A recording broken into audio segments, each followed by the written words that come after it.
안녕하십니까. 암호화폐 정보를 전달해 드리는 닥터 비트맨입니다. 네, 평일의 절반, 수요일에 아침이 밝아왔습니다. 어떻게 편안한 밤 잘 보내셨나요? 최근 지속되고 있는 시장의 답답한 모습 속에 어제 저녁 대비해서는 소폭 상승한 모습을 보여주고 있습니다. 지금의 가격대에서 보았을 때 얼마 전 도달했던 이 3만 달러대의 가격이 상당히 높아 보이는데, 일단은 코인 마켓캡에서 메이저 탑10 코인들 먼저 한번 살펴보도록 하겠습니다. 네, 일단 시가총액 1위의 비트코인의 경우는 전날과 크게 다르지 않습니다. 0.16% 상승한 27,600달러대를 나타내고 있으며, 이외에 이더리움도 거의 변동이 없죠. 1,846달러대, 6위의 XRP는 0.21% 상승한 0.42달러대를 나타내고 있습니다. 비트코인의 더미넌스, 이더리움의 더미넌스 각각 한번 살펴보게 되면 46.9%, 19.5%를 나타내고 있는데요. 그렇다면 과연 선물 투자자분들은 현재 포지션 어떻게 나누고 있는지 롱숏 비율 한번 확인해 보도록 하겠습니다. 네, 일단 비트코인을 먼저 보겠습니다. 네, 비트코인의 경우는 숏 포지션이 57%로 우위를 점하고 있습니다. 이더리움의 경우는 숏 포지션이 무려 71%, XRP의 경우도 숏 포지션이 58%로 우위를 점하고 있는데요. 네, 미 증시는 어떻게 마무리됐는지 한번 볼까요? 네, 미 증시를 보게 되면 이 다우존스, S&P 500, 나스닥 100, 나스닥 종합지수 모두 하락 마감한 것을 확인할 수가 있습니다. 달러 인덱스의 경우는 전날 대비 플러스 0.25% 상승, 이 원달러 환율 또한 전날 대비 0.34% 상승하며 1,326원대를 나타내고 있습니다. 이 원달러 환율이 1,300원대를 계속 넘어서 이제 1,400원대에 도달하는 것이 아니냐라는 전문가들의 의견들 지속적으로 나오고 있죠. 네, 이제 앞서 보셨다시피 미 증시는 일제히 하락 마감을 하였습니다. 이날에 이 조 바이든 미국 대통령과 케빈 메카시 하원 의장이 정부 부채 한도 상향 관련 회동이 열리고 있는 데다가 이제 오늘이죠. 4월 소비자 물가 지수 CPI 발표를 앞두고 관망 심리가 좀 짙어진 것으로 보입니다. 이 미국의 재무장관 제닛 옐런 장관을 비롯한 미 경제 고위 관료들의 경우는 의회가 조속히 부채 산도를 상향해야 한다라고 목소리를 하나같이 높이고 있는데, 미 언론들의 경우는 이번 회의에서 최종 합의가 도출되기는 다소 어려울 것으로 보고 있는데요. 이제 이와 관련해 지난 8일 옐런 재무장관의 경우는 연방의회의 부채 한도 상향 조정 협상이 실패할 경우 미국이 다가오는 6월 1일 디폴트, 즉 파산을 할 수 있다라고 경고를 하였습니다. 이에 실제적으로 미국이 파산을 할 리는 없겠지만 국가 신용 등급이 하락할 가능성이 상당히 농후하다라고 볼 수가 있는데, 오한다의 수석 애널리스트 이 에드워드 모야의 경우는 CNBC에서 월간은 부채 한도 관련 협상에 진전이 있거나 인플레이션 데이터를 통해 인플레이션 추세를 확인하기 전까지는 섣불리 투자자들이 나서기를 망설이는 분위기다라고 전하게 되었죠. 만약 이번에 부채 한도 상향 한도가 생각보다 이렇게 원만하게 이루어지지 않고 제닛 옐런 장관의 언급처럼 6월 1일 실제로 신용 등급이 하락을 하게 된다면 비트코인의 가격이 4만 달러까지 치솟을 수 있다라는 전망도 계속해서 나오고 있습니다. 이제 종목별로 보면은 최근 폭락세를 이어가면서 퍼스트 리퍼블릭 은행에 이은 파산 후보로 지목이 됐던 이 팩 웨스트 뱅코프의 경우는 2.35% 상승 마감을 하였는데, 은행권에 대한 우려가 이어지면서 SPDR S&P 지역은행 ETF는 1% 미만의 하락세를 보였습니다. 이런 실망스러운 분기 실적 발표에 루시드와 온라인 결제업체이죠, 이 페이팔의 주가가 하락 마감한 반면 미국 소프트웨어 기업인 팔란티어 테크놀로지스는 실적 호조와 낙관적인 가이던스의 주가가 무려 23% 급등하게 되었죠. 이 개별 주식별로 보았을 때 전반적으로 극명하게 달리는 것을 확인할 수가 있습니다.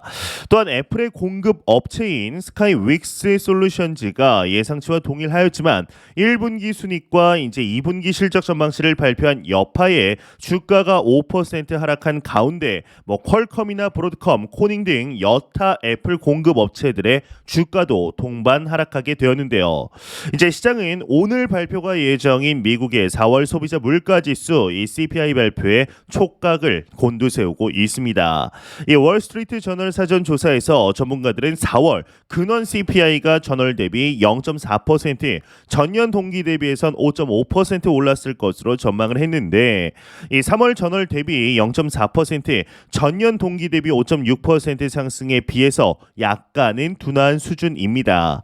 예, 11일에는 생산자 소비자 물가지수가 아니죠. 이 생산자 물가지수인 PPI와 주간 실업 수당 청구 건수, 그리고 12일에는 미시간대 소비자 심리 지수 발표 등이 예정되어 있습니다. 이 시장에서는 이들 지표를 통해서 인플레이션 추이뿐만 아니라 미 경제의 침체 가능성도 함께 가늠해 볼 전망이라고 하는데 이 미 증시뿐만 아니라 현재 크립토 마켓 또한 그리 좋지 않은 모습을 보이고 있습니다. 이에 대한 원인으로는 글로벌 가상자산 거래소 이 바이낸스에서 인출 중단 사태가 벌어지고 러시아의 제재 회피 통로 의혹에 미국 법무부의 조사를 받게 됐다라는 등의 악재가 겹친 영향으로 풀이가 되고 있죠. 이 미국에 위치한 글로벌 1위 암호화폐 거래소 바이낸스의 경우는 지난 7일 네트워크 혼잡을 이유로 두 차례 비트코인 인출을 중단 및 재개를 하였습니다. 미확인 거래가 사상 최고치로 치솟으면서 전례 없는 네트워크 혼잡이 발생한 까닭인데요. 이 바이낸스는 트위터 등을 통해 비트코인 네트워크에 혼잡이 심해져 일시적으로 비트코인 인출을 중단한다라고 공지를 내렸습니다. 앞서 블룸버그 통신은 외신은 이제 5일 미 법무부가 바이낸스 또는 바이낸스 임직원이 미국의 대러시아 제재 회피 수단으로 사용했다라는 의혹을 조사 중이라고 보도했다라고 하는데 미국 그리고 글로벌적인 경제 제재, 러시아에 대한 경제 제재에 대해서 회피하기 위해서 바이낸스를 사용했다라고 보시면 됩니다. 이러한 글로벌적인 매크로 상황 그리고 크립토 마켓 내의 다소 부정적인 소식 속에서도 이 비트맥스의 창업자이죠 아서 헤이즈의 경우는 여전히 미 정부의 정책과는 상관없이 비트코인의 낙관적인 전망을 내놓고 있는데요. 자세한 내용 함께 보도록 하겠습니다. 네, 헤드라인을 보시게 되면 아서 헤이즈 미 연준 정책과는 상관없이 비트코인과 금 결국은 반등한다 헤드라인이 장식이 되어 있습니다. 이 비트맥스 공동 창업자 아서 헤이즈는 향후 미국 정부가 어떤 정책을 취하든 결국 비트코인과 금의 가치는 상승할 것으로 전망을 했다라고 하는데 이 헤이즈는 자신의 블로그 게시물에서 미국 정부와 연준이 어떤 금융 정책을 취하더라도 비트코인과 금은 최고치로 반등할 잠재적 시점에 있다라고 밝혔습니다. 근데 높은 인플레이션으로 연준이 현재 금리 수준을 유지하거나 금리를 계속 인상하면 더 많은 은행이 파산하고 이에 대응하기 위해 연준이 달러 공급을 확대하면서 비트코인과 금은 반등할 것이라고 언급을 하는데 에이스는 반대로 인플레이션이 진정되고 연준이 빠르게 금리를 인하하면 은행 파산이 멈출 것이며 이 또한 달러 가치를 낮추고 비트코인을 반등시킬 것이라고 설명했다고 합니다. 이제 결론적으로 헤이스는 언젠가는 달러의 공급이 증가하거나 적어도 그 가치는 떨어질 것인데 이에 따라 비트코인, 금 그리고 일부 유용한 상품들은 달러에 비해 계속 강세를 보일 것이다 라고 강조를 했다고 하네요. 네, 이제 얼마 전이죠. 아마 기억하시는 분들도 이제 계실 것인데 이 미국의 조 바이든 대통령이 가상화폐 채굴자들에게 30% 세금을 물리겠다라고 선언을 했습니다. 이제 이런 소식을 들으면 당장 비트코인 투자자들은 위축이 될 수밖에 없죠. 이 수익률 악화가 결국 비트코인 가격에 부정적인 영향을 끼칠 것이다 라는 생각 때문인데요. 실제로 미국은 전 세계에서 가장 채굴을 많이 하고 있는 국가입니다. 비트코인 해시레이트는 연일 최고치를 경신하면서 비트코인 채굴 경쟁이 계속해서 심해지고 있고 사용하는 전기량도 계속해서 늘고 있습니다. 덕분에 비트코인 가격 또한 오르게 되었죠. 이제 당장 채굴자들은 앉아서 30%의 세금을 추가적으로 내게 생겼는데 그렇다고 그렇다고 비트코인 채굴을 그만두는 일은 없을 것입니다. 이 비트코인이 사실상 크립토 윈터를 마무리한 상태이고 다음 상승 사이클이 있기 때문인데요. 더욱이 ASIC라는 이 채굴기는 채굴을 목적으로 맞춰진 PC이기 때문에 채굴을 그만둘 일도 없습니다. 그런데 미국의 이런 과세 조치가 오히려 비트코인 가격을 지지하는 역할을 하게 될 수 있을 것으로도 보이는데 그간 비트코인이 내재 가치가 없는 데이터 조각에 불과하다던 공격은 사실상 의미가 없어졌습니다. 비트코인을 채굴하는 데 막대한 비용이 소모됐기 때문이죠.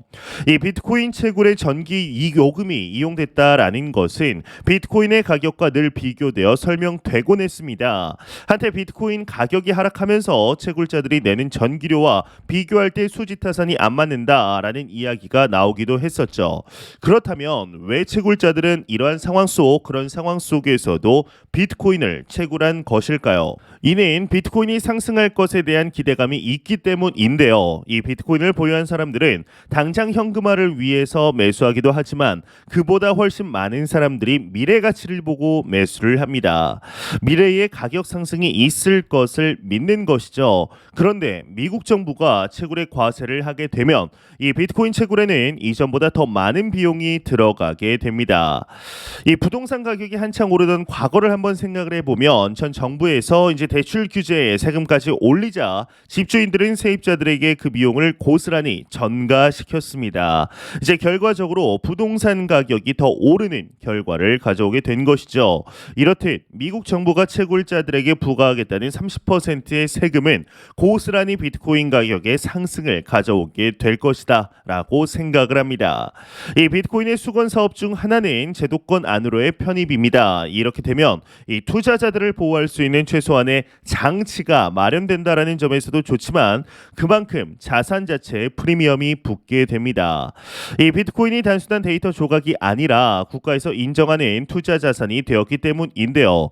그런 점에서 비트코인 과세는 사실 투자자들에게 그리 나쁜 소식은 아닙니다. 단기적 하락은 있을지 몰라도 장기적으로 가격은 상승을 하게 되죠. 이제 참고로 블록체인 분석 플랫폼 아캄 인텔리전스에 따르면 미국 정부는 현재 60억 달러 이상의 규모의 비트코인을 보유하고 있는 것으로 공식 알려졌습니다. 여기에는 2020년 실크로드 사건과 관련해서 압수한 69,370개의 비트코인과 2022년 비트파이넥스 해킹 사건과 관련해서 압수한 이 94,000여 개의 비트코인 그리고 추가적으로 제임스 종으로부터 압수한 51,000여 개의 비트코인이 포함된 것으로 알려졌는데요. 이 미국 정부가 보유한 비트코인은 모두 20만 BTC로 하나로는 약 5조 원에 해당을 합니다. 이 미국 정부는 이미 비트코인을 소유하고 있으며 매우 중요한 자산 중 하나로 인정을 받고 있습니다. 이 비트코인 가격이 제로가 될 것이라는 말은 이미 너무나 허황된 이야기가 아닐까 생각이 드는데요. 과연 앞으로 미 정부의 정책에 따라 비트코인의 가격이 어떻게 움직이게 될 것인지 다가오는 비트코인 반감기 이후에 비트코인 그리고 크립토 마켓이 어떠한 방식으로 모습을 보여주게 될 것인지 충분히 기대해 보아도 좋지 않을까라는 생각이 듭니다. 네, 이러한 소식과 더불어서 이제 매일같이 나오는 리플 XRP 관련 소식이 오늘도 또한 나왔습니다. 현재 리플사의 경우는 미 SEC와의 소송으로 힘든 시간들을 보내고 있는 가운데 리플사의 CTO이죠. 이 데이비드 슈왈츠가 XRP의 형제 코인이라고 불리우는 스텔라 루멘의 창업자 제드 맥케일럽에게 수류탄을 든 미치광이다라는 언급을 했다고 하는데 어감이 상당히 세죠. 이게 정확히 무슨 내용인지 왜 이러한 언급을 했는지 같이 보도록 하겠습니다. 네, 헤드라인을 보게 되면 리플 CTO 스텔라 설립자는 수류탄 든 미치광이 XRP와 스텔라 루멘에 불화지속된다. 헤드라인이 장식이 되어 있습니다. 이 리플 XRP와 스텔라 루멘 간의 경쟁이 계속되는 가운데 이제 리플의 최고 기술 책임자 CTO인 데이비드 슈왈츠가 스텔라 공동 창립자인 제드 맥켈럽을 공격했다라고 합니다. 이제 9일 암호화폐 전문 매체 더 크립토 베이직에 따르면 이 슈왈츠는 전날 트위터에서 맥켈럽을 두고 수류탄을 든 미치광이라며 경계를 해야 한다 일침을 했다라고 하는데요. 그러자 맥켈럽은 리플과 소송 중인 미국 증권거래위원회 SEC 위원장인 게리 겐슬러를 언급하면서 그가 리플을 정신 교육해야 한다라고 받아쳤다고 합니다. 리플과 스텔라는 금융산업의 혁신을 목표로 하는 이제 블록체인 기반 솔루션이지만 두 블록체인이 주도권을 잡기 위해 자주 싸우면서 갈등은 쉽게 가라지 않고 있다. 뭐 이러면서 블라블라 내용이 나오고 있습니다. 이렇게 스텔라 루만과 XRP의 이러한 언쟁들은 뭐 다소 자주 있어 왔습니다. 이번에 갑자기 이제 리플의 CTO 이 데이비드 슈월츠가 이런 언급을 했다라는 게 우리 일반적인 투자자들은 모르는 뭔가가 있지 않을까 생각이 드는데요. 이 제드 맥켈럽이 소송을 두고 이런 언급을 할 만하죠. 갑자기 자신 보고 수류탄을 든 미치광이라고 하는데 가만히 있을 사람이 누가 있을까요? 이제 이 외에도 리플과 SEC의 이 실제적인 소송의 모습을 보게 되면 서서히 마무리되고 있는 것으로 보입니다. 아쉽게도 뭐 루머로 그쳤죠. 이제 5월 8일 소송의 약식 판결이 날 것이다라는 이야기들 찌라시들이 크립토마켓 전체를 덮었었지만 이게 사실이면 좋겠다라는 생각이 일각에서는 있었습니다. 하지만 참 아쉽게도 그저 루머로 그치게 되었는데요. 이 기나긴 전쟁 속에서 그럼에도 리플사는 미국 내의 비즈니스를 제외하고 미국 외의 비즈니스가 상당히 성공적으로 마무리되고 있죠. 그리고 또한 현재도 진행 중인 것으로 알려져 있습니다. 소송으로 인해서 XRP 가격 자체가 상당히 하방 압력을 받았지만 SEC와의 미등록 증권 소송이 마무리되고 크립토 마켓의 전반적인 규제 프레임워크가 정해지게 되었을 때 XRP가 부양할 크립토 마켓 전반적인 상승세를 충분히 기대해 볼 만하지 않을까. 그 시기가 그렇게 머지 않았음을 개인적으로는 느끼고 있는데요. 하루라도 빨리 XRP 투자자들에게 흘린 이 피눈물을 닦아주는 날이 오기를 진심으로 바라해 보도록 하겠습니다. 네, 안 보고 가면 섭섭하겠죠. 마지막 크립토 공포 탐욕 지수입니다. 이제 전날 대비 9포인트 하락한 51포인트를 기록하며 이 탐욕 단계에서 중립 단계로 내려왔습니다. 이 지수는 0이면 공포, 100이면 낙관을 나타내게 되죠. 현재 앞서 말씀드렸듯이 미국은 6월 1일에 집중하고 있습니다. 미 의회가 이번에도 부채 상한선을 올려줄 것이다 라는 믿음에는 크게 이견이 없는데 다만 이런 시스템이 과연 얼마나 지속될 수 있을지에 대해서는 다양한 의견이 존재하게 되죠. 이 미국 달러의 기축 지위가 흔들리는 데는 사실 이런 미국의 무차별적인 달러 찍어내기도 영향을 끼치고 있습니다. 경기를 부양시키기 위해 미국은 계속해서 돈을 찍어내고 있죠. 이러한 미국의 기축 지위를 계속해서 빼앗으려는 모습을 이제 중국이 보이고 있습니다. 아직은 금 보유량만 봐도 미국에 턱없이 모자라지만 그나마 미국에 대항할 수 있는 힘을 가진 나라가 중국이죠. 이 중국은 브릭스를 통해서 반달러 진영을 구축 중에 있습니다. 그런데 이런 모든 싸움에는 결국 자국 통화를 기축으로 만들고 싶어하는 국가들의 욕심이 숨어 있게 됩니다. 이 미국처럼 위기가 올 때마다 돈을 찍어낼 수 있는 시스템을 만들 수만 있다면 그 국가는 세계 최강이 될 것입니다. 지금은 화폐를 마음껏 찍어내면 자국 화폐 평가절하로 경제가 큰 위기에 빠질 수 있는 것이 현실입니다. 반대로 미국은 돈을 이렇게까지 찍어내는데도 여전히 건재하죠. 이 안전자산이라는 이름으로 달러를 소유하고자 하는 사람들이 이 위기 때마다 늘어납니다. 달러만이 가지고 있는 공고한 위치이다라고 볼 수가 있는데 미 재무장관인 제닛 옐런이 계속해서 위기를 조장하는 듯한 발언을 하고 있지만 결국 의회는 부채 한도를 올릴 것이고 미국은 또 아무렇지도 않다는 듯 빚을 해결해버리고 말 것입니다. 이것이 세계 경제를 움직이는 미국이 하고 있는 일이죠. 하지만 이런 시스템이 과연 얼마나 지속될 수 있을지는 여전히 의문입니다. 이 한계가 올 때마다 미국이 달러를 찍어내는 시스템은 사실 상당히 안정적으로 돌아가고 있습니다. 달러가 이렇게까지 풀리는데도 여전히 안전자산으로 받아들여지면 이제 쓰레기가 돼버린 자국 화폐를 버리는 일들이 세계 곳곳에서 일어나기 마련이죠. 이 세계 무역에도 달러는 안정적인 기축으로의 역할을 잘 하고 있습니다. 굳이 달러를 밀어내고 혼란을 야기할 필요가 없는 것이죠. 이 워렌 버핏은 이번 벅셔 해서웨이 주주총회 중회에서 여전히 달러의 글로벌 영향력이 절대적이며 달러의 위상이 흔들리는 일은 없을 것이다 라고 말했습니다. 그만큼 사람들이 현재의 달러 시스템에 익숙해져 있다라는 뜻으로 풀이가 됩니다. 익숙하니까 그 외의 달러의 지위에 도전하는 것들을 무시하는 것이죠.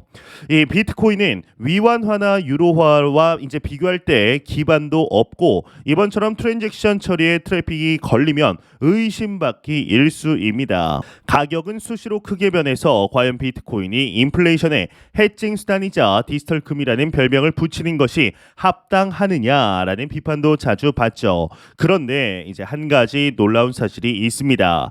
이 비트코인은 과거부터 엄청난 위기에 직면했었죠. 중국의 거래 차단, 채굴 금지, 블록당 담을 수 있는 데이터의 크기, 양자 컴퓨터 규제, 그리고 이번에 네트워크 트래픽 문제에 이르기까지. 그런데 그럴 때마다 곤두박질 쳤던 비트코인은 저점을 다시 확인하고 무조건 다시 회복을 했습니다. 그것도 4년 반감기 주기로 꽤나 규칙적으로 올랐죠.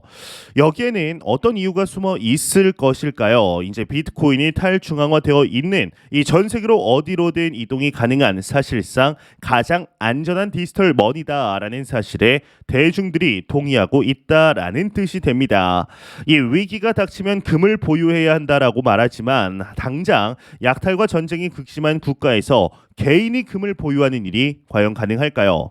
이 현물과 현금은 빼앗기기 가장 쉬운 형태의 자산입니다. 하지만 비트코인은 두 개의 암호화된 키를 통해서만 빼앗을 수가 있죠. 이는 지식을 디지털화된 자산으로 바꾼 사실상 가장 혁명적인 사건입니다.